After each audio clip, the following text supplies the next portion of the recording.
ये कहानी सिर्फ दो भाइयों की नहीं, बल्कि उस युद्ध की है जिसने एक देश को बांट दिया और फिर खून से जोड़ दिया। ये कहानी साल 1863 की है। उस समय मानो अमेरिका जल रहा था।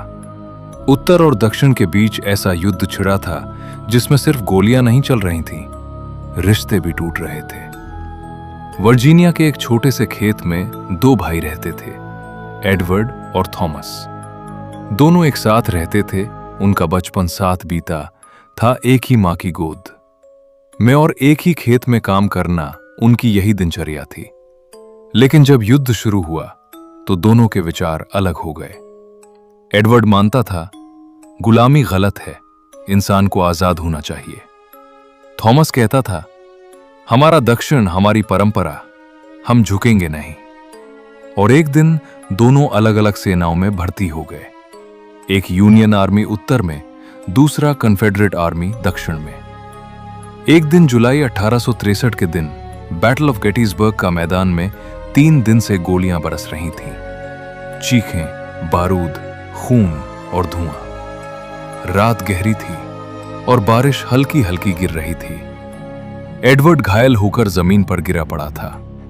सीने में गोली लगी थी, उसकी सांसें टूट रही थीं। तभी अंधेरे में किसी ने उसका नाम पुकारा, एडवर्ड। वो आवाज जानी पहचानी थी, जो कि थॉमस की थी। दोनों की आंखें मिली। कुछ पल के लिए युद्ध रुक गया। थॉमस ने अपनी बंदूक फेंक दी, घुटनों के बल बैठ गया और कहने लगा, मैं तुम्हें यहां मरने नहीं दूंगा।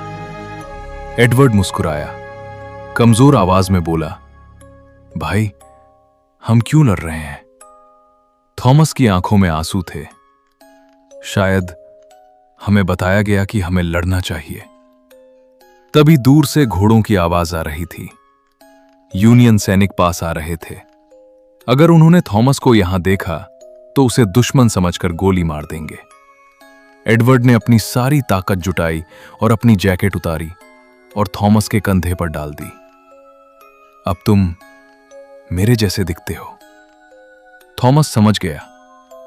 एडवर्ड चाहता था कि वो बच जाए, लेकिन थॉमस कह रहा था, नहीं, मैं तुम्हें छोड़कर नहीं जाऊंगा। एडवर्ड ने उसका हाथ कसकर पकड़ा।